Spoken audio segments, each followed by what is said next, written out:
కేసుకి సంబంధించి చెవిరెడ్డి ఇప్పుడు హైకోర్టును ఆశ్రయించాల్సి వచ్చింది నన్ను అరెస్ట్ చేయదని. ఆయన మీద పెట్టిన ఫోక్సో కేసు.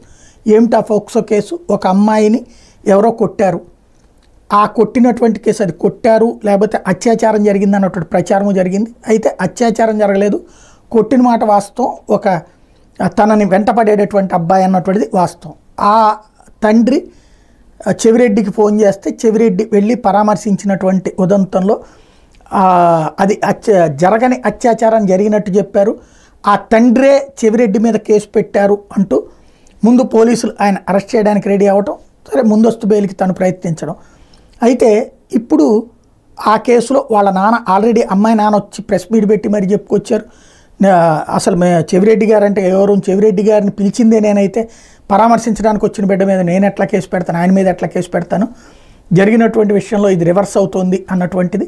యాక్చువల్గా ఆడపిల్ల విషయంలో అసలు ఏం జరిగింది ఇక్కడ దరిద్రం వల్ల ఏంటంటే, ఒక ఆడపిల్ల మీద దాడి జరిగింది, ఆ దాడి మీద చర్చ జరగట్లా, ఆ చేసిన ఉన్మాది మీద చర్చ జరగట్లా, ఆ పిల్ల రోడ్డు మీద పడిపోయింది అది చర్చ జరగట్లేదు. దాన్ని అడ్డు పెట్టుకుని రాజకీయం చేసుకుంటున్నారు. చెవిరెడ్డిని ఎలాగోలా జైల్లో పెట్టాలి అమ్మాయిని పరామర్శించినందుకు. అంటే భవిష్యత్తులో బాధితురాళ్ళని పరామర్శించడానికి కూడా భయపడే పరిస్థితి తప్పించి ఆ బాధితురాలికి న్యాయం చేయాలని కోరట్లేదు. ఇది ఎక్కడ ధర్మమో అర్థం కానటువంటి పరిస్థితి.